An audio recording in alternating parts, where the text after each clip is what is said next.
Mythikoie oiasin, all is one.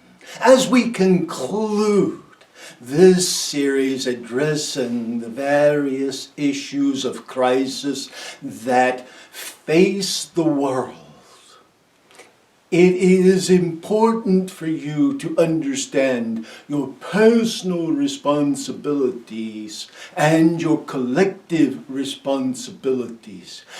It is because all things are one, all things are interrelated, that it is so important that each of you take responsibility individually. But it is just as important that you collectively, as localities, as towns, as cities, as governments, take responsibility for the world in which you live. The problems that you face, such as a warming climate that is exacerbated by your living habits, such as pandemics that can create havoc in your financial institutions and ways of life, are all as a result of the way in which you live and of the fact that you are all interrelated. Your world is one world, your environment is one environment.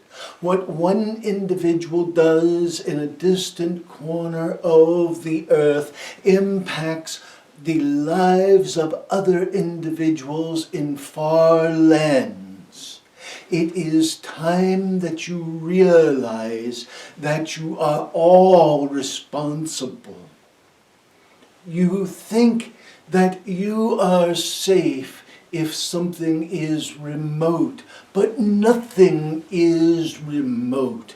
You live on an earth that is like a giant spider web, and when one strand of that web is pulled, the entire web vibrates. This is the world in which you live. The pandemic that you have just experienced and are currently experiencing is the result of the commonality of the world in which you live. There was a time when such may have been isolated, but such can no longer be, for due to global communication and global travel, something that impacts one individual in the most remote corner of the world will impact all of the world.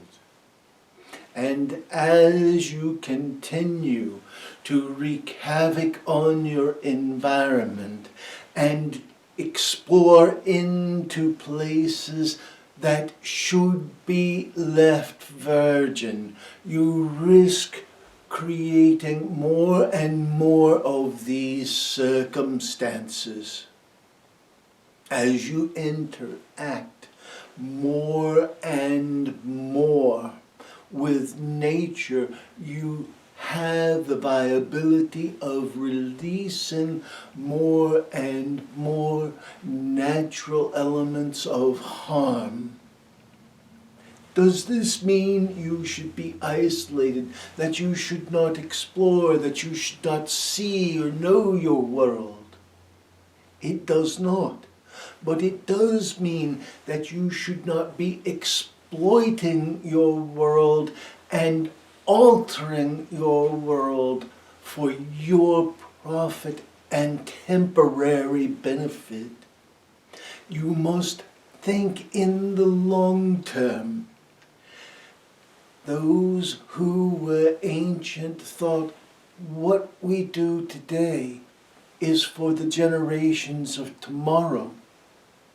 But Today it is too common for individuals and governments as well to borrow against tomorrow to live well today. That is the wrong attitude. For you are all one, all is one. Animals, plants, human beings, earth, stones, all is one.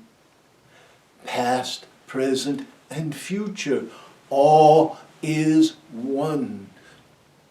Right at the moment, you are the summation of your past. You are creating your future. You are creating your children's future. You are creating generations upon generations of future by your actions today.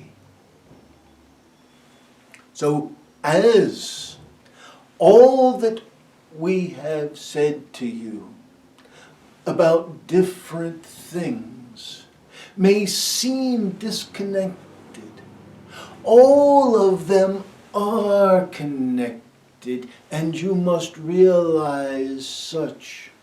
As we have said, they seem unconnected, but they are connected. They are one. Life is a unity. It is a flow of unity.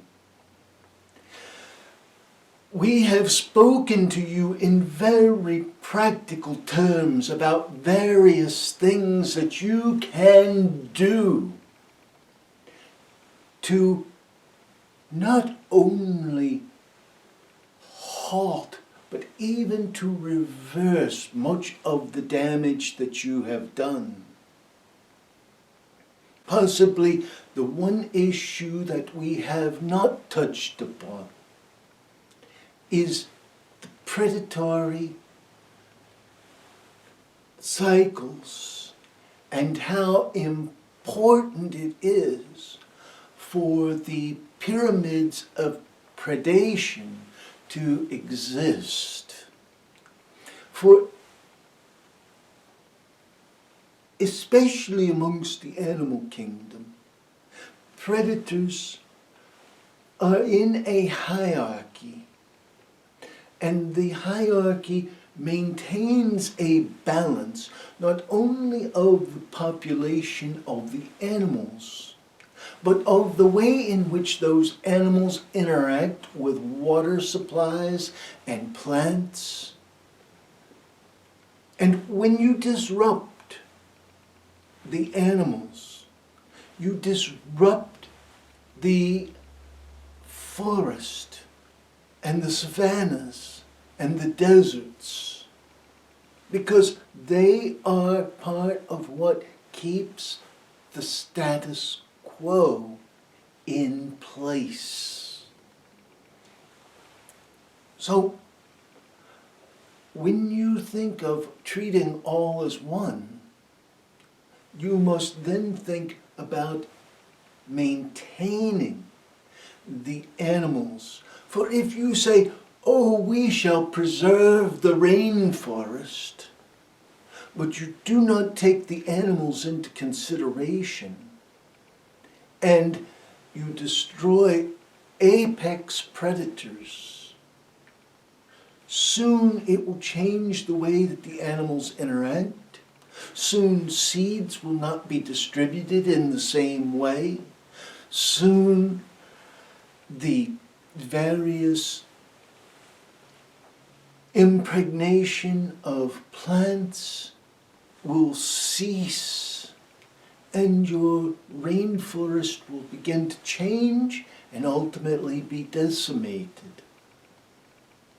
Just as when wolves were eliminated from Yellowstone National Park area, it had an impact on the trees and the forest and the rivers. And as the reestablishment of them are having a positive impact, So it is with your apex predators throughout all of the earth and in the oceans. It is important. For you think that global warming and your coral reefs are the only issue in your oceans. Or perhaps you think a little plastic or a lot of plastic is the only issue facing your ocean. But the truth of the matter is, when you alter your apex predators through inappropriate hunting, through inappropriate use of sonar or other devices that kill these predators, or disable them, or impact their bioelectrical fields which they use for hunting, you are altering the plant life as well. And ultimately, when you start altering the plant life, you start altering the lower forms of animal life. And when you start altering those, you start exacerbating the effects on the predators. And ultimately, in such, you start to create a barren, lifeless world, whether it be on land or in the water. So, with that, we say to you again, all is one. We close out this series reminding you that in everything that we have told you, there is room for you to apply such to your lives individually and collectively, but only when they are applied collectively and recognized in importance individually will they have their full impact. But if you do these things, you will not just preserve your earth, your world. You will actually begin to restore it. And your world, your living, breathing, alive earth is much like the human body. It is very forgiving. You may mistreat your body and have bad habits for a prolonged period of time. But if you do not pass a certain threshold of harm, your body can recuperate and regenerate very quickly. People who have had bad habits for years, even decades, can in a matter of a few months reap true benefits from changing their habits, and in a matter of a few years often reverse almost all of the damage, even if they are willing to take up good habits, not simply reverse the damage, but be in better health than they were before they began the habits. So it is with your earth. At this time, you still have not quite crossed that threshold. So if you apply these things in the here and the now and continue to apply them, you cannot just stop the damage. You can reverse the damage and begin to rebuild your world. Begin to rebuild the very essence of the earth upon which you live. And with scientific knowledge and proper desire, once you have brought the earth back to the balance that you desire, you can maintain that balance. It is the dream of generations, the dream of centuries, the dream of eons. The New Jerusalem, the heaven on earth, the 1,000 years of peace, the Garden of Eden restored. It has many names. It has great possibility and potentiality. But it requires you to act. We leave you with blessings and with peace. Peace be with each of you. Go forth, save your world.